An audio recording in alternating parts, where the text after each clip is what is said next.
me know if you have any other. What is glucuronide conjugation?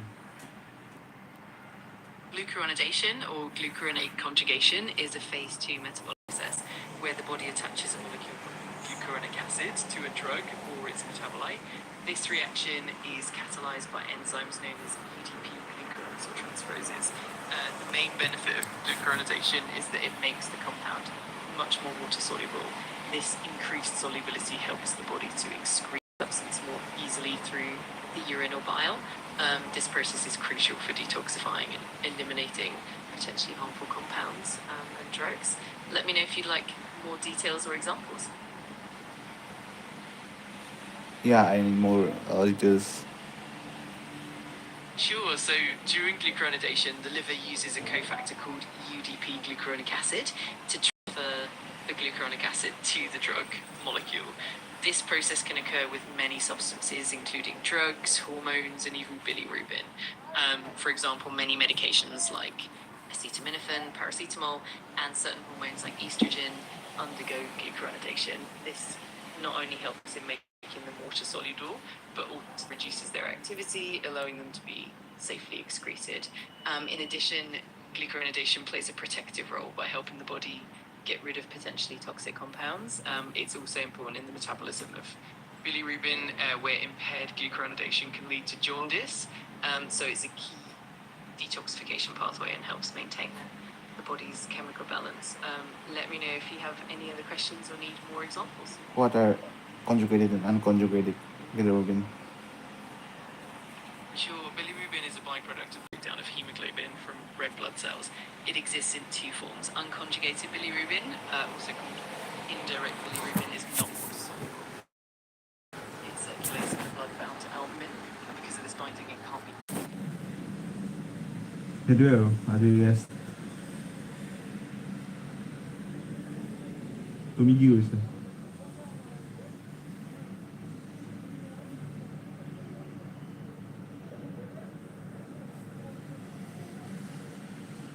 Hello, ChatGPT.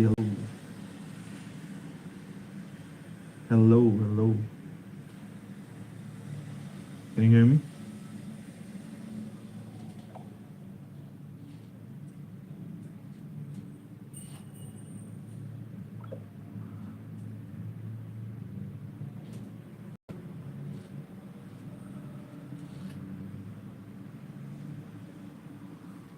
What is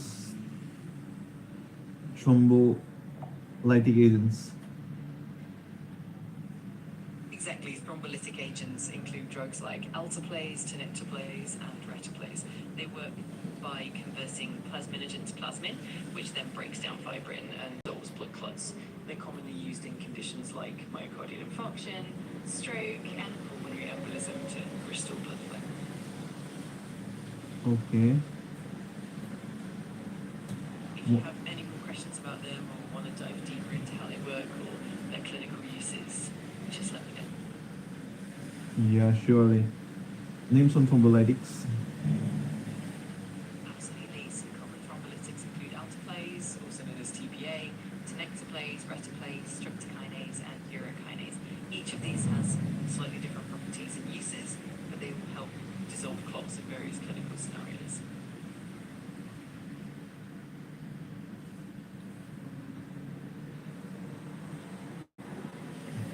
What are anti-diabetic agents? Anti-diabetic agents are medications used to manage blood glucose levels in people with diabetes. They include several classes like metformin, biguanides, sulfonylureas, DPP-4 inhibitors, SGLT2 inhibitors, GLP-1 receptor agonists, and insulin. Each class works differently to either increase insulin secretion, improve insulin sensitivity, reduce glucose production, or increase glucose excretion.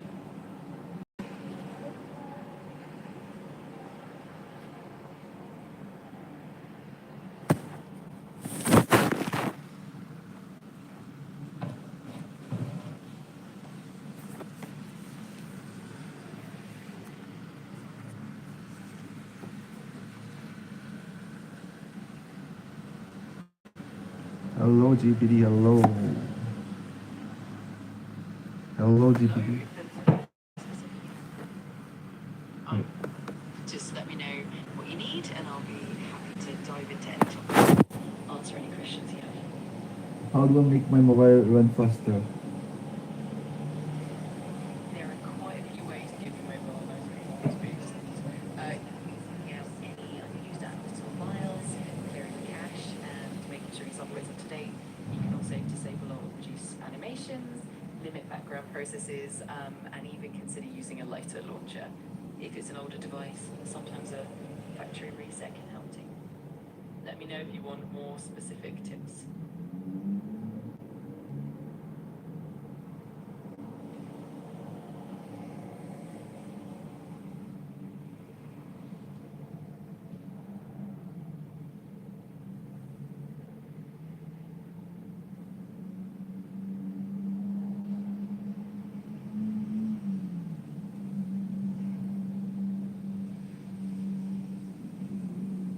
What is vasculitis? Vasculitis is an inflammation of the blood vessels, and it can affect vessels of any size, from small capillaries to large arteries. This inflammation can cause the walls of the blood vessels to thicken, which can restrict blood flow and lead to organ and tissue damage. There are many different types of vasculitis, and they can be caused by autoimmune responses, infections, or other factors.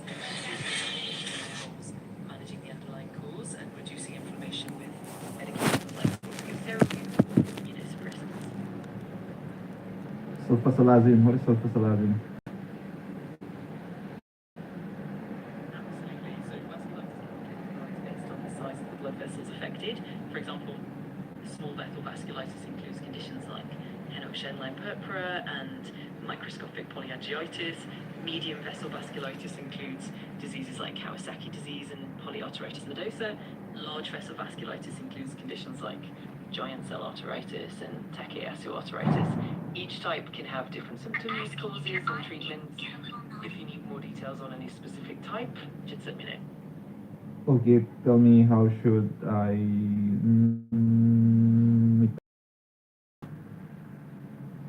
Sure, to help your mobile run faster, you can try a few things. First, clear out unused apps and files to free up storage. Second, clear your cache to remove temporary files. Third, make sure your operating system and apps are updated to the latest version. Fourth, disable or reduce animations in your settings. Fifth, limit background processes by closing apps you're not using. And sixth, if your device is older, consider a factory reset to give it a fresh start. Hopefully these tips help boost your phone's performance. Well, what is If you haven't, what is no worries. what is clopidogrel? Clopidogrel is an antiplatelet medication that helps prevent blood clots. It works by inhibiting platelets from clumping together, which reduces the risk of heart attacks and strokes. It's often prescribed for patients with cardiovascular conditions or after procedures like stent placement. If you want more details or have any other questions, just let me know. What is Feel free to ask anything that's on your mind. I'm here to help with whatever you need, so just let me know what you're curious about. what is budesonide? Budesonide is a corticosteroid medication that's commonly used to reduce inflammation. It's often prescribed in conditions like asthma, COPD, and inflammatory bowel disease. It can be administered in different forms like inhalers, nasal sprays, or oral capsules, depending on the condition being treated. It works by suppressing the immune response and decreasing inflammation in the affected tissues. If you'd like more details, just let me know. Okay. Great. If you have any more questions or if there's anything else you'd like to explore, just let me know. I'm here to help anytime. I need to talk to a girl. Of course, if you have any more questions or need more info, feel free to reach out anytime. I'm always happy to help.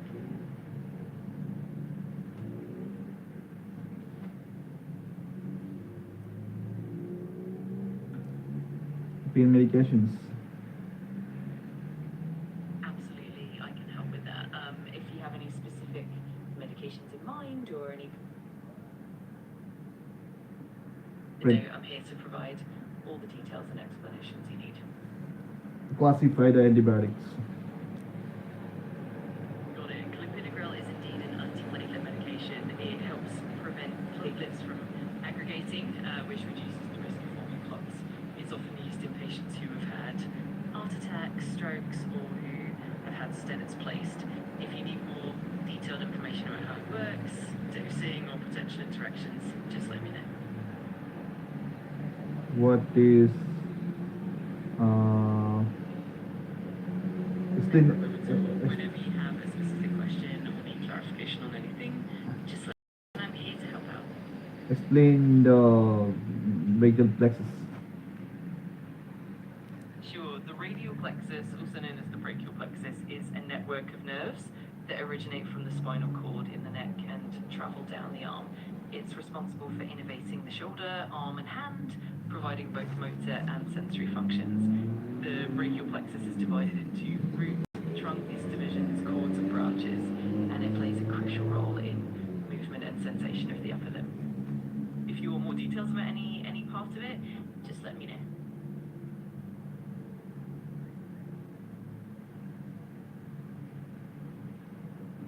Quadriplexus. A plexus is essentially a network of nerves or blood vessels. In the context of nerves, a plexus refers to a complex network where nerve fibers converge, intermingle, and then redistribute. This allows for the distribution of nerve signals to various parts of the body. For example, the brachial plexus innervates the arm, and the lumbar sacral plexus innervates the legs. Similarly, in the circulatory system, a plexus refers to a network of blood vessels that supply a particular region. No worries at all. If you have any other questions or need more clarification on anything, just let me know. I'm here to help whenever you need.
Hello, ChatGPT.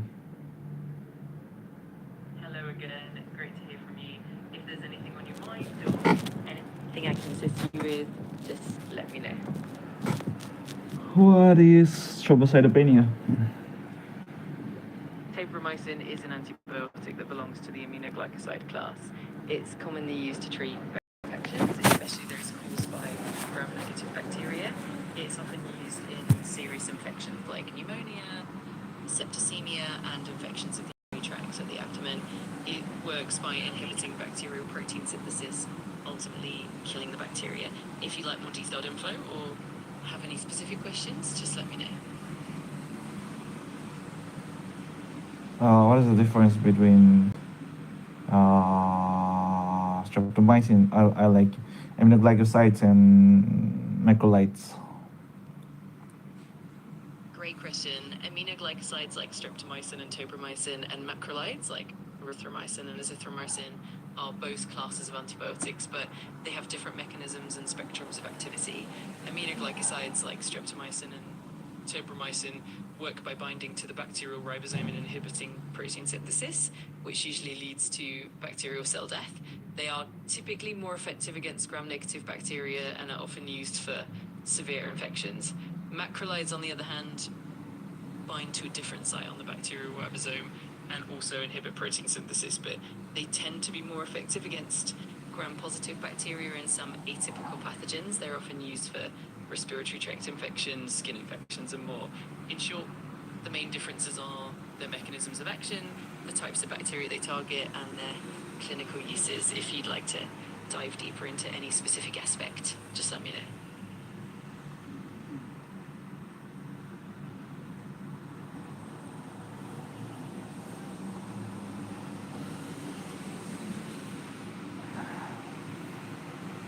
Structure. Streptomycin is one of the older aminoglycoside antibiotics. It works by binding to the 30S subunit of the bacterial ribosome, causing misreading of mRNA and ultimately inhibiting protein synthesis. It's primarily effective against gram-negative bacteria and has historically been used to treat diseases like tuberculosis and plague. Over time, it has been largely replaced by other antibiotics with a more favorable side effect profile, but it's still used in certain contexts. If you want more detailed info or have any other questions, just let me know. What are the main classes of antibiotics, and what is the difference between what is the side of action of different antibiotics?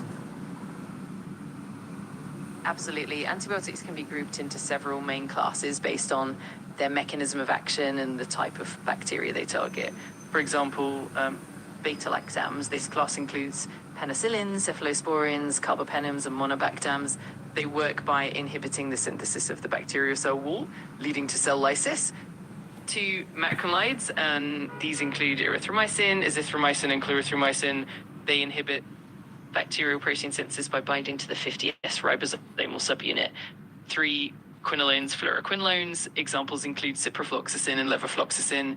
They target bacterial DNA gyrase and topoisomerase 4, interfering with DNA replication. For aminoglycosides, such as streptomycin and tobramycin, they bind to the 30S ribosomal subunit, causing misreading of mRNA and inhibiting protein synthesis. Tetracyclines, these like doxycycline, inhibit protein synthesis by binding to the 30S ribosomal subunit. Sulfonamides and trimethoprim, these work by inhibiting folic acid synthesis in bacteria, which is essential for bacterial growth. Each class has a specific site of action and a distinct spectrum of activity, making them suitable for different types of infections. If you want more details about any particular class or antibiotic, just let me know. What is amiodarone? Amiodarone is a medication used to treat certain types of serious irregular heartbeats known as arrhythmias. It works by stabilizing the heart's rhythm. Amiodarone affects multiple channels in the heart, including potassium, sodium, and calcium channels, which helps to prolong the action potential and the refractory period of the heart muscle. It's commonly used for conditions like atrial fibrillation, ventricular tachycardia, and other life-threatening arrhythmias. Because it can have significant side effects and interactions, it's usually used under careful medical supervision. If you'd like more details or have any other questions, just let me know.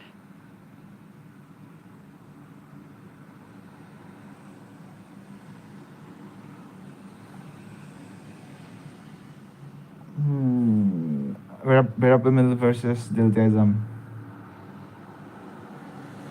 Absolutely. The primary difference between amiodarone and other antiarrhythmic drugs lies in their mechanisms of action and the specific types of arrhythmias they target.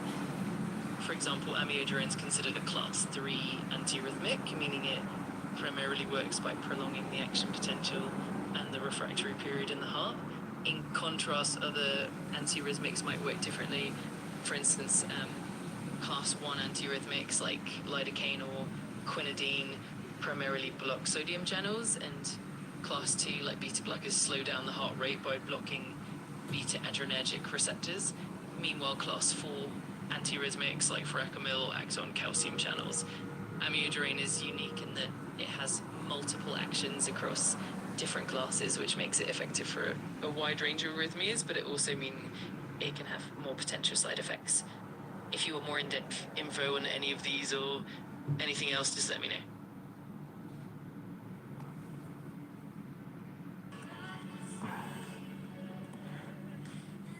What are the cardioselective beta blockers? Cardioselective beta blockers are a class of medications that primarily block beta 1 adrenergic receptors in the heart rather than beta 2 receptors in the lungs and blood vessels. This selectivity means they tend to reduce heart rate and myocardial contractility with less effect on the lungs, making them safer for people with respiratory conditions like asthma or COPD. Examples of cardioselective beta blockers include atenolol, metoprolol, and bisoprolol. They're commonly used to manage conditions like hypertension, angina, and certain arrhythmias. If you'd like more details about any specific one or the uses, just let me know. Tell me the location of the alpha receptors. Alpha receptors are part of the adrenergic receptor family and are primarily found in various tissues throughout the body. There are two main types, alpha 1 and alpha 2 receptors. Alpha 1 receptors are mainly located on the smooth muscle of blood vessels, the bladder, the prostate, and the eyes. When alpha 1 receptors are stimulated, they generally cause vasoconstriction, leading to increased blood pressure, contraction of the bladder sphincter, and pupil dilation. Alpha 2 receptors are primarily found on the presynaptic nerve terminals in the central nervous system and also in some peripheral tissues. When alpha 2 receptors are activated, they typically inhibit the release of norepinephrine, leading to a reduction in sympathetic outflow, which can result in lowered blood pressure and sedation. In summary, alpha receptors are distributed in various tissues, with alpha 1 focusing more on smooth muscle contraction and alpha 2 on inhibiting neurotransmitter release. If you like more details or have any other questions, just let me know. What about alpha 3? Alpha 3 receptors are actually not a well-defined subtype in the same way that alpha 1 and alpha 2 receptors are. The adrenergic receptor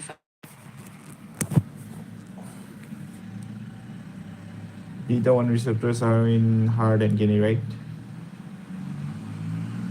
Absolutely. Beta 1 receptors are primarily found in the heart.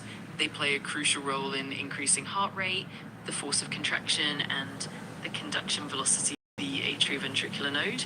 This makes them key targets for medications that manage conditions like heart failure, arrhythmias, and hypertension. Beta 2 receptors, on the other hand, are found more in the smooth muscle of the airways, the blood vessels, and the gastrointestinal tract, and they help with muscle relaxation, bronchodilation, and other functions. So beta 1 receptors are definitely more concentrated in the heart, while beta 2 receptors are more widespread in other tissues. If you need more details or have other questions, just let me know.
Hello, Chajuri. Hello. Hello again, it's great to hear from you. If there's anything else you're curious about or need help with, just let me know. I'm here to help.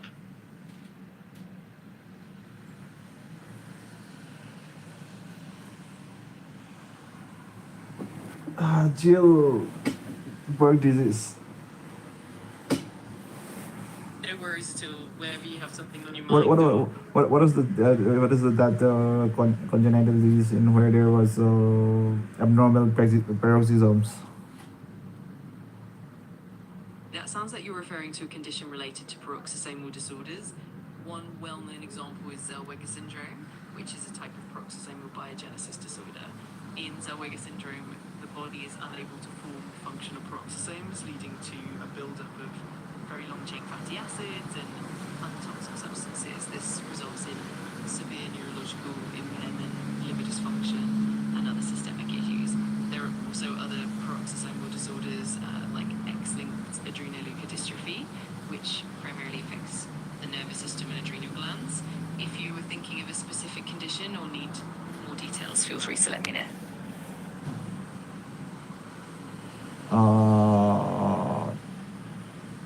No problem at all. If you have any other questions or if there's something specific you'd like to explore further, just let me know.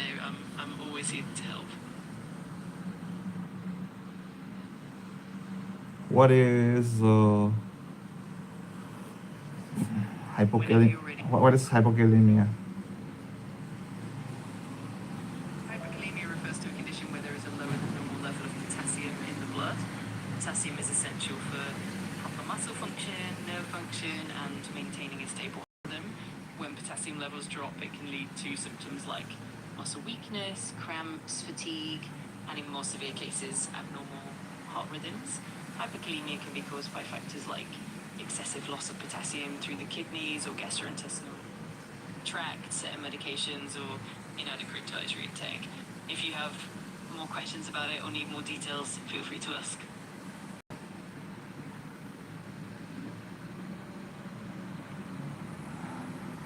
So any topic or answer any questions you have.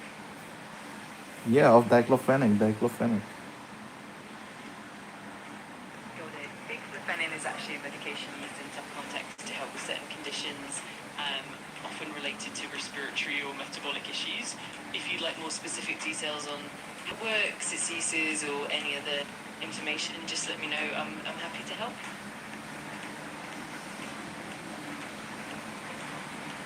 What is diclofenac? I asked you that. Sorry for it looks like diclofenac isn't a widely recognized medication. It might be resistant or used contra, or perhaps there's a slight misspelling. If you can provide a bit more context or the correct name, I'd be more than happy to look into it and give you accurate information. Just let me know.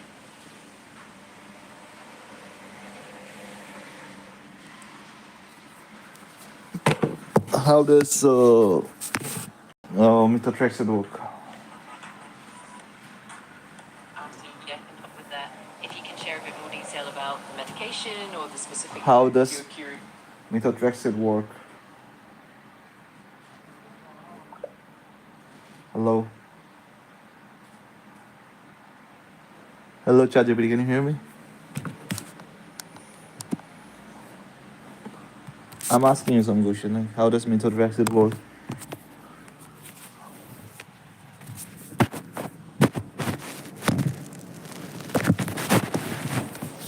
Hello. ChatGPT answer. Hello. Hello GPT. Hello. Hello.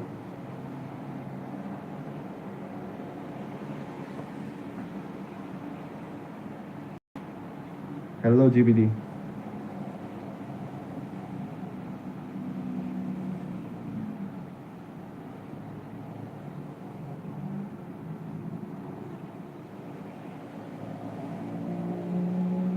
Hello.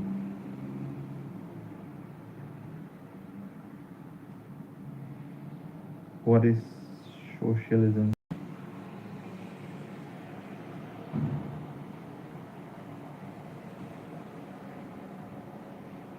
What is Buddhism?